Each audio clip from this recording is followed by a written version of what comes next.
आपके कॉलेज के अंदर जो भी आपको प्रोग्रामिंग सिखाई जाती है और कॉलेज के अंदर जो भी आपको डेटा स्ट्रक्चर एल्गोरिदम सिखाया जाता है वो आपकी प्लेसमेंट्स में इतनी ज़्यादा मदद नहीं करता है। अगर आप एक फर्स्ट ईयर स्टूडेंट हो या इवन अगर आप second third fourth year student हो, पास आउट हो और आपने आज तक कोडिंग नहीं पढ़ी है तो क्या कोडिंग आपके लिए सही रहेगी या फिर नहीं। अगर आप लोगों को एज अ फ्रेशर या फिर एज अ बिगिनर कोडिंग सीखनी है तो कैसे उसको शुरू करें। आप बच्चों के बहुत सारे डाउट्स थे कमेंट सेक्शन के अंदर, एक एक करके मैं वो सारे पिक करने वाला हूँ एंड आपको बताने वाला हूँ कि अगर आप एक फर्स्ट ईयर स्टूडेंट हो या इवन अगर आप second third fourth year student हो, पास आउट हो और आपने आज तक कोडिंग नहीं पढ़ी है तो क्या कोडिंग आपके लिए सही रहेगी या फिर नहीं, और उसको शुरू कहाँ से करें, कौन सी प्रोग्रामिंग लैंग्वेज से स्टार्ट करें, सी, जावा, पाइथन, जावास्क्रिप्ट और किस रिसोर्सेज से हम स्टार्ट कर सकते हैं अपने कोडिंग की जर्नी को। आइए चलिए इसके बारे में पूरी की पूरी बात करें। अब पॉइंट नंबर 1, काफी सारे स्टूडेंट्स को ये बहुत ज्यादा फैंसी लगती है या फिर एक हार्ड चीज लगती है। अब यार कोडिंग जो एटलीस्ट जो बेसिक्स है बहुत ज़्यादा सिंपल होते हैं प्रोग्रामिंग के, प्रोग्रामिंग लैंग्वेजेस इतनी मुश्किल नहीं होती है, प्रोग्रामिंग सीखना भी मुश्किल नहीं होता है। इट इज़ ऑल अबाउट कि आपने एक्चुअली में अभी तक पढ़ा कहाँ से है। देखो, अगर आप अपने कॉलेज के प्रोफेसर से जो भी आपने चीज़ें पढ़ रखी है उसके बेसिस पे आप जज कर रहे हो कि यार सी लैंग्वेज या C++ या फिर जावा या फिर कोई और लैंग्वेज और जो कोडिंग इन जनरल बहुत ज़्यादा बोरिंग होती है या हमें इंटरेस्ट नहीं आ रहा है इसके अंदर और समझ नहीं आ रहा है, तो शायद आप गलत हो। गलत इसलिए क्योंकि कॉलेजेस के अंदर प्रोफेसर्स अपने व्हाइट बोर्ड या ब्लैक बोर्ड के ऊपर कोड लिख रहे होते हैं, वो आपको प्रैक्टिकल चीज़ें करके नहीं दिखा रहे होते हैं। हार्डली आप हफ्ते में 1 या 2 बार लैब जा रहे होते हैं, सारे कॉलेजेस की आजकल ये सच्चाई है। तो इसलिए उस चीज़ को यार इससे कभी रिलेट मत करो एंड उस एक्सपीरियंस को अपने एक्चुअल जो कोडिंग जर्नी आपके होने वाली है जो कि काफ़ी खूबसूरत जर्नी होगी उसके साथ रिलेट मत करना। अब फिर रिलेट कहाँ से करें यार, यहाँ पे मेरा पॉइंट नंबर 2 आ जाता है कि आप YouTube पे फ्री रिसोर्सेज से पढ़ सकते हो। जैसे कि यार अगर आप लिखोगे मेरा नाम राघव है तो बाय द वे अगर आप लिखते हो YouTube पे राघव गर्ग सी प्लेलिस्ट तो आपको यार एक सी प्रोग्रामिंग की प्लेलिस्ट दिख जाएगी, जावा और C++ की भी वीडियोस आ जाएगी। आपको सिंपली वो देखनी है, 1, 2, 3 घंटे में आपको समझ आ जाएगा कि आपके लिए कोडिंग है या नहीं है और आपको इंटरेस्ट आ रहा है या नहीं आ रहा है। अगर यूजुअली नहीं आ रहा है एंड अगर किसी और एजुकेटर से भी आपको इंटरेस्ट नहीं आ रहा है यूट्यूब वीडियोज़ में जहाँ पे हम कोड करके दिखाते हैं एक्चुअली में, तो शायद यार आपके लिए कोडिंग नहीं है।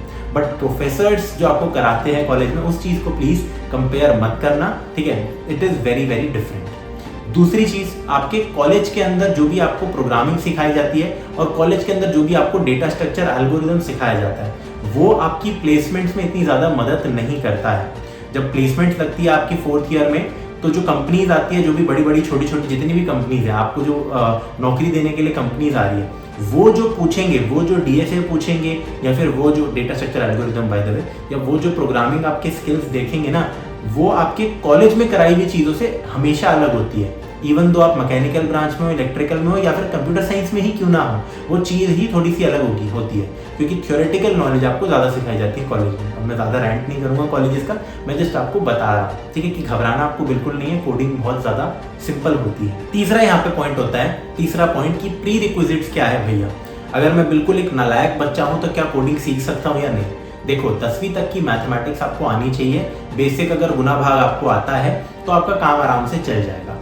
अगर मैं बात करूँ 11th की मैथमेटिक्स क्या काम आती है या फिर नहीं, तो यस, सीक्वेंस एंड सीरीज करके एक चैप्टर था जिसमें ज्योमेट्रिक प्रोग्रेशन थी, तो वो आपको आनी चाहिए ताकि आप टाइम कॉम्प्लेक्सिटी, जितनी भी लॉगरिथमिक टाइम कॉम्प्लेक्सिटीज होती है वो आप अच्छे से समझ पाओ। तो बस एक टॉपिक, उसका भी एक पार्ट आपको आना चाहिए। कुछ स्कूल्स में तो 10th के अंदर AP और GP दोनों करा देते हैं, ठीक है। तो बस इतना सा, ज़्यादा कुछ इंपॉर्टेंट नहीं होता है मैथ्स, बेसिक सिंपल सी मैथ्स आती है। फिर यहाँ पे आ जाता है यार 4th पॉइंट, कौन सी लैंग्वेज चूज करे। भले ही फर्स्ट ईयर का बच्चा हो, भले ही सेकंड ईयर का बच्चा हो, भले ही 3rd ईयर का बच्चा हो, 4th ईयर का बच्चा हो, पढ़ते आप हो नहीं एंड फिर 4 साल बस इसी चीज़ में बिता देते हैं मेजोरिटी बच्चे कि ये पढ़ूंगा वो पढ़ूंगा। ये वाली हरकतें प्लीज़ कभी मत करना, आप अपना सिर्फ समय बर्बाद करते हैं, ठीक है। अगर कुछ नहीं सीखना है तो एटलीस्ट लाइफ में कुछ और कर लो। कोडिंग सब कुछ नहीं है। बीटेक के अंदर अगर आप जा रहे हो तो सॉफ्टवेयर इंजीनियर ज़रूरी नहीं है कि वही बनना है, कुछ और कर लो, बट अपना समय बर्बाद ना करो और अपने ऊपर ये बहाने मत डालो कि ये लैंग्वेज मुश्किल लग रही है तो क्या इससे करो या उससे करो।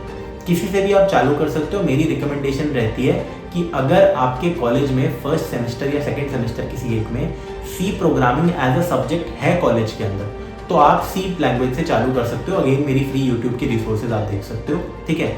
अगर आपके कॉलेज में सी प्रोग्रामिंग नहीं है तो आपको सी प्रोग्रामिंग सीखने की कोई भी ज़रूरत ही नहीं है।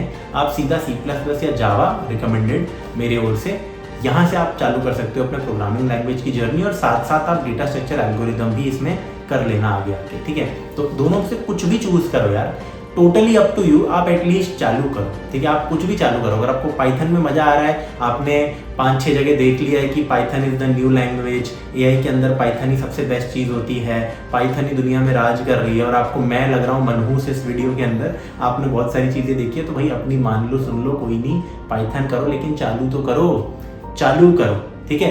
रिसोर्सेज इनफ अवेलेबल है, आप चालू करो बस। और 5वां पॉइंट आ जाता है कि क्या रिक्वायरमेंट्स हमें चाहिए। बच्चों को ये डाउट रहता है कि यार मेरे को इस लेवल की कोडिंग करनी है, अगर मेरे को एप्स बनाने हैं, करा अभी तक कुछ होता नहीं है बच्चों ने, बट बच्चों को शौक होता है ऐप बनाना है, वेबसाइट बनानी है, ये वो बनाना है, तो किस किस के लिए कौन सा लैपटॉप रिकमेंडेड होता है। देखो नॉर्मल अगर आप पहले प्रोग्रामिंग सीख रहे हो, डीएसए कर रहे हो, डेवलपमेंट भी कर रहे हो, तो एक सस्ता सा लैपटॉप भी आपके लिए काम आ जाएगा। बस आपके पास लैपटॉप होना चाहिए या फिर एक पीसी जिसके अंदर आप कोड कर पाओ। आईपैड में कोड नहीं होता है, मोबाइल फ़ोन में कोड नहीं होता है, मतलब होने को तो कुछ भी हो सकता है बट करना मत, ठीक है। तो नॉर्मल सी आपको एक डिवाइस चाहिए ताकि आप अपनी कोडिंग आराम से कर लो। पेन पेपर पे इतना कोड नहीं होता है, लैपटॉप पे ही होता है। एंड लास्टली यही, आप चालू कर सकते हो ऑनलाइन फ्री रिसोर्सेज को देख के।